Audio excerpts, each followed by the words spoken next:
Salut à tous et bienvenue sur la ferme du mineur. Aujourd'hui, on va répondre à une question, est-ce que les ASIC sont rentables?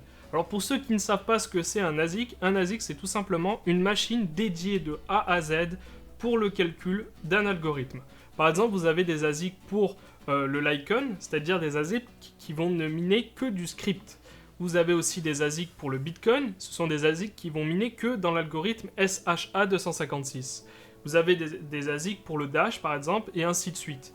Vous n'avez pas tant que ça en fait d'ASIC, parce que les ASIC c'est un lourd coût de fabrication, et c'est dédié uniquement à ça. C'est-à-dire qu'une fois que vous avez votre ASIC en main, vous ne pourrez faire que ça. C'est-à-dire si vous avez un ASIC, un Antminer, imaginons S7, c'est une machine qui va vous permettre de miner des bitcoins, et bien une fois que vous l'avez en main, vous ne pourrez que miner des bitcoins, vous ne pourrez pas faire autre chose. Contrairement à un rig c'est multifonction, c'est-à-dire que vous avez des cartes graphiques qui vont miner plusieurs algos. L'inconvénient d'un rig, c'est que d'un côté ça coûte très cher à l'achat, vous devez le monter vous-même en général, et aussi vous n'avez pas la même puissance de calcul sur le Bitcoin par exemple qu'un ASIC qui sera spécialisé dans le Bitcoin.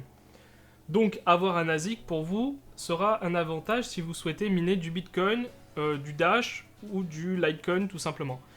Alors on va voir aujourd'hui est-ce que c'est rentable réellement ou pas. Je vais vous parler de ma propre expérience avec les ASIC et vous dire quels sont les points qu'il faut regarder avant d'acheter un ASIC. Alors on va commencer tout de suite.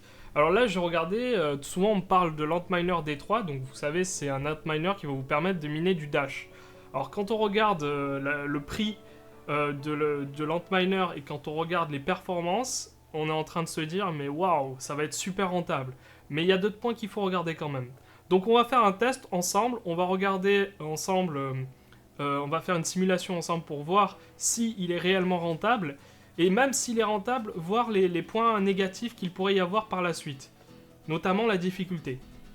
Donc ici on a un Antminer D3 qui est à 1450$, donc il sera livré entre le 24 et le 30 novembre. À cela s'ajoute bien entendu la TVA quand vous le recevrez et les frais de livraison. Alors à ça, donc vous allez ajouter 1450 x 20% plus les frais de douane et les frais de livraison qui seront ajoutés par Bitmain. Et n'oubliez pas aussi qu'il vous faudra une alimentation spécifique. Donc ça c'est déjà le premier point. Regardez vraiment le prix dans son ensemble. Regardez ça comme un coût, c'est-à-dire un ensemble de prix. Donc ça sera le coût le prix de l'appareil, plus le prix d'alimentation, plus la TVA, plus la livraison et les frais de douane. Donc regardez ça bien ensemble. Déjà, c'est pas vraiment le prix que vous allez payer. Ensuite, on va regarder, il est à 15 GHz par seconde. Alors c'est vraiment pas mal, c'est vraiment très bien même, et pour une consommation d'à peine 1200 watts. Pour l'algorithme qui est le X11. Donc on va faire une simulation rapide. Donc regardez, ça vous pouvez le faire, hein, tout le monde peut le faire. Vous mettez 15 000 MHz, qui représente 15 GHz, pour une consommation de 1200 watts. Hop, 1200 watts. On va dire le coût électrique moyen, on va dire 0,17$ le kWh. On met un pool fee à 2%, en général c'est des pools spécialisés, donc c'est pas vraiment très cher.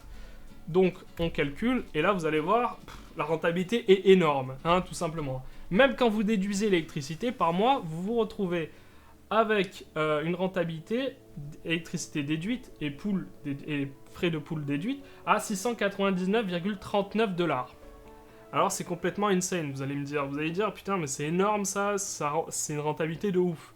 En à peine 3 mois on a fait notre ROI. Oui, sauf qu'il faut regarder quelque chose quand on achète un ASIC, c'est que la date de livraison, souvent, c'est en précommande. Et ce qu'il faut savoir, c'est que quand vous allez recevoir votre ASIC, vous ne serez pas le seul à recevoir cet ASIC. C'est-à-dire que la difficulté dans son ensemble va augmenter aussi. Parce que quand vous regardez à l'heure actuelle, il n'y a pas encore de livraison. Ou alors, il y a les premiers batchs. Mais les premiers batchs, en général, il y a très peu d'ASIC sur le marché. Ce qui veut dire que la difficulté n'est pas altérée. C'est-à-dire qu'il n'y a pas vraiment de gros changements. Par contre, quand ils vont commencer à livrer tout le monde, eh bien, ce sera à celui qui aura reçu son ASIC en premier qui va être le plus rentable. Parce qu'il faut comprendre que la difficulté va augmenter de manière drastique. Parce que tout le monde autour de vous va avoir la même puissance de calcul. Donc forcément, la difficulté augmentera. Si on reprend le cas du Dash, par exemple, pouvez regarder la difficulté actuelle. Vous voyez que là, la difficulté, regardez, elle stagnait entre le 17 et le 20 septembre, elle stagnait. Et après, il y a eu les premiers batchs. Donc vous voyez que petit à petit, on voit que la difficulté augmente. Et si vous regardez la courbe dans son ensemble, de juillet 2017 à septembre 2017, vous voyez que la courbe, elle augmente pas tant que ça. Ici, comme vous le voyez là. Alors que dès qu'ils ont commencé à recevoir, les premières personnes à recevoir leur ASIC, regardez comme la difficulté a augmenté. Alors vous allez me dire, oui, c'est insignifiant par rapport à la rentabilité. Certes, ce qu'il vous faut comprendre, c'est que cette difficulté va augmenter encore plus quand d'autres personnes comme vous les recevront. Parce que ça se reçoit par batch, c'est-à-dire qu'ils font des grosses séries et hop, ils envoient tout d'un coup. Et donc les gens, quand ils les reçoivent chez eux, ben forcément la difficulté augmente. Donc ça, c'est le premier point à regarder, c'est la difficulté. Regardez bien dans le temps la difficulté. Deuxième point à regarder quand vous achetez un ASIC, c'est aussi le fait qu'un ASIC, en fait, il y a une sorte d'obsolescence programmée, tout simplement parce que quand vous achetez un ASIC, il faut vous attendre à ce que l'année prochaine, voire dans les mois à venir, il y ait un nouveau ASIC avec le double des performances qui sortent, qui rendent votre ASIC à vous obsolète. Donc il faut bien regarder que vous ayez le temps de rentabiliser. Ne prévoyez pas des périodes trop longues pour rentabiliser, c'est-à-dire que ne prévoyez pas des périodes comme 2 ans par exemple. Parce qu'en général, tous les ans, les constructeurs comme par exemple Bitmain vont vous sortir, ou InnoSilicon, vont vous sortir des ASIC tous les ans, quoi. Avec le double, voire... soit c'est le double des performances, soit c'est 30 à 50% des performances. Mais sachez que d'ici là, vous serez plus rentable, quoi. Donc faut regarder ça aussi, il ne faut pas prendre une rentabilité trop longue. Moi je dirais que le maximum dans la rentabilité, c'est-à-dire votre retour sur investissement, vous devez le regarder sur 1 an maximum, je pense. Enfin moi pour ma part je faisais comme ça, quand j'ai acheté mes Antminer S7 au tout début, je regardais ma rentabilité sur 7-8 mois, pas plus. Si c'était trop long, si par exemple ça dépassait les 7-8 mois, eh bien là par contre je n'achetais pas du tout l'ASIC. Troisième point à regarder aussi, c'est le site sur lequel vous allez acheter votre ASIC. Alors il y a je vais vous donner un exemple d'une société qui s'appelait Butterfly Labs, aujourd'hui qui est inconnue au bataillon, qui est en fait une société qui vendait des ASIC, qui était basée aux États-Unis. Et cette société, en fait, elle avait la réputation de livrer très tardivement ses clients. C'est-à-dire qu'en fait, vous aviez, imaginons, commandé un ASIC, je sais pas, de 200 GHz, imaginons à cette époque pour le Bitcoin, eh bien vous le receviez 1 an après. Ils faisaient des précommandes et ils livraient leurs clients 1 an après. C'était vraiment incroyable parce que du coup, les personnes qui avaient acheté au moment de l'achat, ils étaient super rentables parce que forcément la machine à ce moment-là était rentable. Mais comme ils l'ont reçu 1 an après, ben forcément c'était plus rentable à ce moment-là. Donc ça, c'est un point à regarder vraiment. Il faut vraiment faire attention sur quel site on va. Il faut bien être sûr que le site vous livrera dans les temps. Et s'il vous donne une fourchette, il faut qu'il la respecte. Parce que s'il ne respecte pas sa fourchette et qu'il vous livre 3, 4 mois, 5 mois après, il est possible que votre rentabilité elle soit flinguée. Mais complètement. Hein. Par exemple, là, pour Bitmain, c'est une société plutôt correcte. Enfin, j'ai jamais eu de problème avec eux. J'ai déjà commandé 2 Antminer S3 et j'ai acheté un Antminer S7. J'ai jamais eu de problème avec eux. Par contre, Butterfly Labs, j'ai pas vraiment eu de problème avec eux, mais quand j'avais acheté du cloud chez eux, ils ont été obligés de me rembourser parce qu'ils ont fait faillite et donc ils ont eu remboursé tous leurs clients. Étant donné qu'ils ne livraient pas à temps, ben forcément, au bout d'un moment, ça ne paye plus. Après, ce qu'il faut regarder dans un Antminer, enfin, dans un ASIC, parce que bon, je parle d'Antminer, parce qu'en général, les ASIC les plus connus, c'est les Antminer, c'est aussi sa longévité dans le temps. Alors, il faut savoir que les Antminer, c'est des appareils qui sont conçus de A à Z pour durer, c'est-à-dire qu'ils sont refroidis parfaitement, ils sont faits pour être dans des data centers, dans des grands entrepôts où il chauffe, où il fait extrêmement chaud, donc ils sont faits pour durer. Mais sachez que les composants qu'il y a à l'intérieur, une fois que, imaginons, votre machine sera obsolète, parce que ce qui va la rendre obsolète, votre machine, c'est pas réellement le fait qu'elle tombe en panne, hein, il n'y a pas d'obsolescence programmée à ce niveau-là. Non, c'est plutôt une obsolescence commerciale, on va dire, c'est-à-dire qu'ils vont sortir un ASIC l'année suivante qui va être beaucoup plus puissant que l'ancien. Donc vous allez vous retrouver avec un ASIC qui n'est plus rentable. Donc on va prendre l'exemple, par exemple, j'avais pris l'exemple aussi, parce que là c'était le Dash, mais on peut prendre aussi l'exemple Imaginons il y avait l'exemple du L3+. Le L3+, bon, actuellement, là, il est plus en vente, mais il était extrêmement rentable. Il faisait 504 MHz, pardon, et 800 watts de consommation. Donc, vous vous dites, c'est un truc de fou, hein. 804 watts de consommation pour 504 MHz, c'est énorme. Mais regardez maintenant, si on refait le calcul aujourd'hui, parce que je l'avais fait il y a 3 mois, et il y a 3 mois, ça explosait tous les scores. Mais le truc, c'est qu'ils ne livraient pas encore, c'était en précommande. Donc il y a 3 mois, si on refait le calcul, 800 watts, donc c'était 0,17, ça on touche pas, ça c'est aujourd'hui. Hein. Donc si on fait le calcul aujourd'hui, il y a 3 mois, j'avais vu, c'était je crois 1200 $ par mois, aujourd'hui on est à 315 $ 31. Pourquoi on a baissé en rentabilité? Alors il est toujours rentable, hein, ne vous attendez pas à ce qu'il soit pas rentable, il est toujours rentable, ça c'est certain. Mais le truc c'est qu'il est rentable, mais pour combien de temps encore? Ce qu'il faut regarder, c'est la difficulté. Regardez. Vous allez voir la corrélation entre le moment où ils ont livré et le moment où la difficulté a augmenté.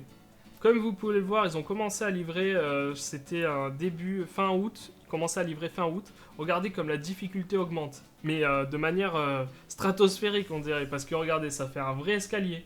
Vous regardez sur les autres monnaies, vous pourrez comparer avec l'Ethereum et tout ça, vous n'avez pas ce genre d'augmentation de difficulté. Ça n'existe pas sur l'Ethereum. L'Ethereum, c'est plutôt linéaire.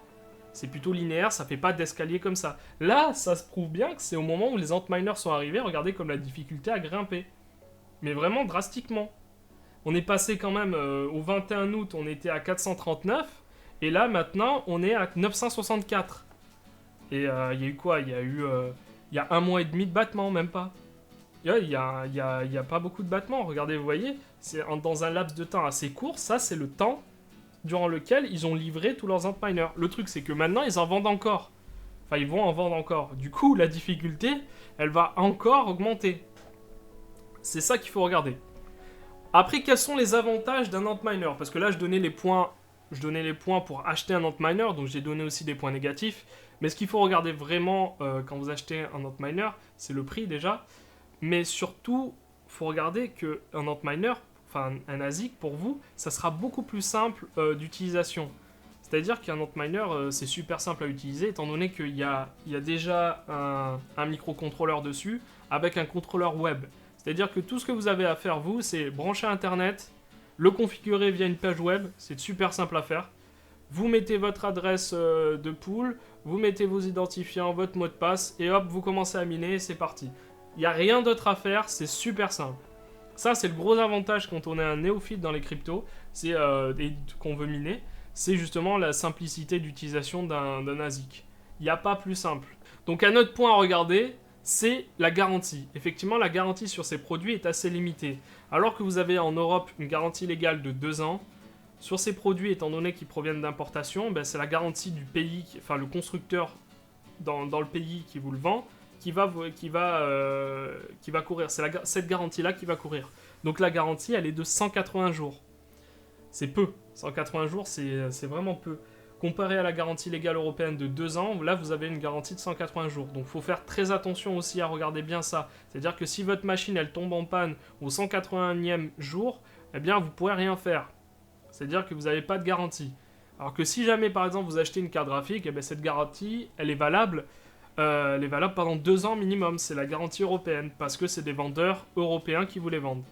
Là, étant donné qu'il n'y a pas de vendeurs, enfin ou très peu, que je connaisse, il n'y en a pas beaucoup de vendeurs européens qui vendent des ASIC, tout simplement parce que derrière, ils ne veulent pas garantir un produit alors que le constructeur, lui, garantit 3 mois, 180 jours. Eux, ils ne veulent pas garantir un produit 2 ans alors que derrière, ça sera pour leur pomme, quoi, s'ils doivent garantir le produit. Donc, ils vont préférer justement faire de l'importation et vous le vendre directement depuis la Chine. Comme le fait Bitmain, par exemple. C'est pour ça qu'ils n'ont pas de succursale en France ou en Europe. Donc ça, c'est un autre point à regarder. Ou sinon, qu'est-ce qu'on peut dire de plus sur les ASIC, mis à part que leur rentabilité peut être importante? Ce qu'il faut regarder aussi, c'est que un ASIC, ça devient rentable, d'une part, quand vous l'avez avant tout le monde, et quand vous ne l'avez pas avant tout le monde, eh bien, il faut que la monnaie augmente en même temps que vous minez. Par exemple, à un moment, j'avais un ASIC des S3, j'avais 2 S3+, et ces 2 S3+, ils n'étaient pas rentables au moment où je les minais. Donc c'était en 2014 à ce moment-là, quand je minais avec les S3+, ils n'étaient pas rentables. Mais Quand j'ai vu que le Bitcoin, justement, il était monté aussi vite, eh bien en fait, ma rentabilité, elle a basculé, tout simplement. Parce que même si j'étais pas super rentable à ce moment-là, étant donné que le Bitcoin a monté de manière exponentielle, comme vous le savez, hein, c'est monté, il était passé de 500 euros, aujourd'hui 3600 euros, et bien forcément la rentabilité était plus importante. Donc ce qu'il faut regarder aussi, c'est savoir si une monnaie a du potentiel pour monter. Le Bitcoin, je me fais pas de soucis. Pour le Dash et le Litecoin, c'est une autre histoire. Je sais pas si ces monnaies, elles ont un potentiel pour monter dans le temps. C'est pour ça que si vous les minez et que vous n'êtes pas rentable à ce moment-là, je sais pas si ça vaut la peine de continuer en fait. Il y a des monnaies qui ont du potentiel et d'autres qui n'en ont plus, on va dire. Parce qu'elles ont été remplacées. Donc après, vous pouvez retrouver des Antminer sur Amazon ou sur Le Bon Coin ou sur eBay tout simplement. Faites attention quand vous achetez un Antminer. Il y a des problèmes, surtout sur le S7. Je vous le dis parce que j'en avais un. Ils ont des problématiques, ils ont des maladies au niveau des ventilateurs. C'est-à-dire que quand vous les mettez à 100%, certains ventilateurs ont tendance, cette gamme-là, a tendance à siffler la nuit.